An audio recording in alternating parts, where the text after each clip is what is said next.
नमस्कार। ओम आराधना चैनल में आपका हार्दिक स्वागत है। आइए जानते हैं रविवार व्रत के बारे में।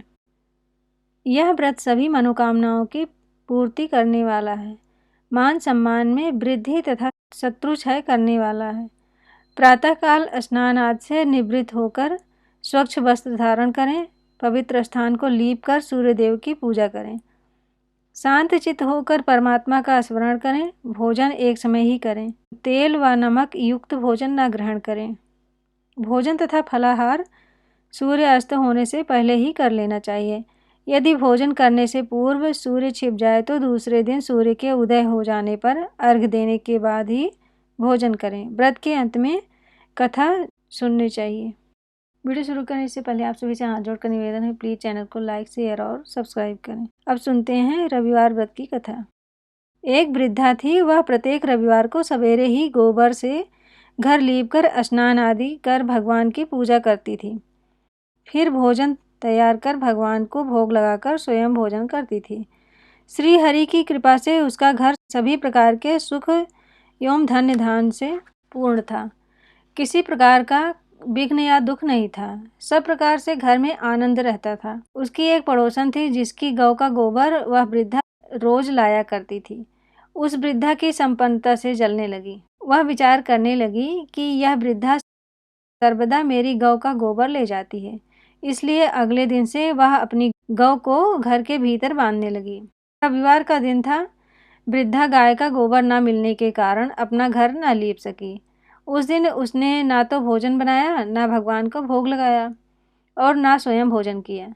इस प्रकार उसने निराहार व्रत किया। रात्रि हो गई, वह भूखी ही सो गई। रात्रि में भगवान ने उसे स्वप्न में दर्शन दिए और भोजन न बनाने तथा भोग न लगाने का कारण वृद्धा से पूछा। वृद्धा ने कहा उसे गोबर नहीं मिला, इस कारण वह आपका भोग न लगा सकी। तब भगवान ने कहा, हे माता, हम तुमको ऐसी गाय देते हैं जो सभी इच्छाएं पूर्ण करती हैं, क्योंकि तुम हमेशा रविवार को पूरा घर गौ के गोबर से लीपकर भोजन बनाकर मेरा भोग लगाकर ही स्वयं भोजन करती हो। इससे मैं बहुत प्रसन्न हूँ। मैं निर्धन को धन और बांझ स्त्रियों को पुत्र देकर उनके दुखों को दूर करता हूँ तथा अंत समय में मोक्ष देता हूँ। स्वप्न में ऐसा वरदान देकर भगवान अंतर्ध्यान हो गए। प्रातःकाल जब वृद्धा की आंखें खुली तो उसने देखा कि आंगन में एक अति सुंदर गाय और बछड़ा बंधे हुए हैं। गाय और बछड़े को देखकर वह वृद्धा अत्यंत प्रसन्न हुई और उनको घर के बाहर बांध दिया। वहीं उनके खाने के लिए चारा भी डाल दिया। जब उसकी पड़ोसन ने वृद्धा के घर के बाहर एक अति सुंदर गाय और बछड़े को बंधा देखा तो द्वेष के कारण उसका हृदय जल उठा। जब उसने देखा कि गौ ने सोने का गोबर किया है तो वह चोरी से उस गौ का गोबर उठा लेकर गई और अपनी गौ का गोबर उसकी जगह पर रख गई। वह प्रतिदिन ऐसा करती, सीधी साधी वृद्धा को उसकी इस चालाकी की खबर नहीं हुई। सर्वव्यापी ईश्वर ने सोचा कि चालाक पड़ोसन के कर्म से वृद्धा ठगी जा रही है। एक दिन भगवान ने संध्या के समय अपनी माया से बड़े जोर की आंधी चला दी। वृद्धा ने आंधी के भय से अपनी गौ को घर के भीतर बांध लिया। प्रातःकाल उठकर जब वृद्धा ने देखा कि गौ ने सोने का गोबर नहीं दिया है तो उसके आश्चर्य की सीमा न रही। अब वह प्रतिदिन गौ को घर के भीतर बांधने लगी। पड़ोसन ने देखा कि वृद्धा गौ को घर के भीतर बांधने लगी है और उसका सोने का गोबर उठाने का दांव नहीं चलता। वह ईर्ष्या से जल उठी। अन्य कोई उपाय न देखकर पड़ोसन ने उस देश के राजा की सभा में जाकर कहा, महाराज, मेरे पड़ोस में एक वृद्धा के पास ऐसी गऊ है जो नित्य सोने का गोबर देती है। आप वह सोना प्राप्त कर उससे प्रजा का पालन करिए। वह वृद्धा इतने सोने का क्या करेगी? उसकी बात सुनकर राजा ने अपने दूतों को वृद्धा के घर से गाय लाने का आदेश दिया। वृद्धा प्रातः भगवान का भोग लगाकर भोजन ग्रहण करने जा रही थी कि राजा के कर्मचारी गाय खोलकर ले गए। वृद्धा बहुत रोई, चिल्लाई, किंतु राजा के कर्मचारियों के सामने कोई क्या कहता।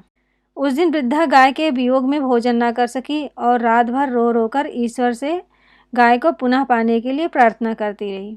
राजा गाय को देखकर बहुत प्रसन्न हुआ, लेकिन अगले दिन सुबह जैसे ही वह उठा, सारा महल गोबर से भरा दिखाई देने लगा। राजा यह देखकर घबरा गया।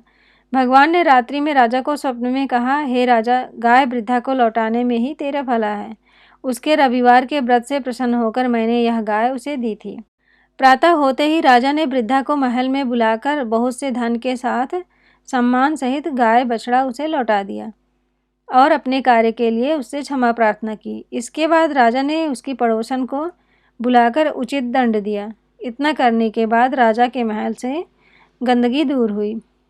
उसी दिन से राजा ने नगरवासियों को आदेश दिया कि राज्य की समृद्धि तथा अपनी समस्त मनोकामनाओं की पूर्ति के लिए रविवार का व्रत करें। व्रत करने से नगर के लोग सुखी जीवन व्यतीत करने लगे। अब कोई बीमारी तथा प्रकृति का प्रकोप उस नगर पर नहीं होता था। सारी प्रजा सुख से रहने लगी। जय सूर्यदेव। अगर आप इस चैनल पर नए हैं तो प्लीज़ लाइक, शेयर और सब्सक्राइब करें, इससे आने वाली वीडियो आपको मिल जाए। धन्यवाद।